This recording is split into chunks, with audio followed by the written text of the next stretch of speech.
ராமனாக மாறிய ராவணன் பற்றி உங்களுக்கு தெரியுமா? இலங்கை அந்தப்புரத்தில் அகம்பாவமும் ஆணவமும் நிறைந்த அரசன் ராவணன் ஆழ்ந்த சிந்தனையில் மூழ்கியிருந்தான்.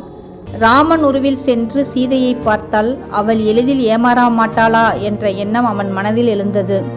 உடனே ராவணன் தன் மாயசக்தியால் தன் உருவத்தை ராமனாக மாற்றிக்கொண்டு அங்கிருந்து புறப்பட்டான். அதை கண்ட மண்டோதரி ராமன் உருவில் சீதையை காணும் ராவணனை சீதை எளிதில் கண்டுபிடித்து விடுவாள் என்று நினைத்தாள். ஆனால் சில நிமிடங்களிலேயே திரும்பி வந்தான் ராவணன். மண்டோதரி என்னவாயிற்று என்று ராவணனை கேட்க, ராவணனோ, நான் சீதையை ராமன் உருவம் கொண்டு காணச் சென்றேன்.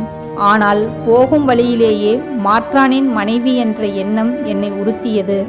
அதனால் தான் வந்துவிட்டேன் என்றான். மண்டோதரியும், சிறிது நேரம் ராமனாக உருமாறிய உங்களுக்கே இத்தனை உயரிய எண்ணம் வந்தது என்றால் ராமனாகவே வாழ்ந்து கொண்டிருப்பவர் எவ்வளவு உத்தமனாக இருப்பார். சீதையை ஒப்படைத்துவிட்டு மன்னிப்பு கேளுங்கள் என்றார். உங்களுக்கு ராமரை பிடிக்கும் என்றால் சப்ஸ்கிரைப் செய்துவிட்டு ஜெய் ஸ்ரீராம் என்று கமெண்ட் பண்ணுங்கள்.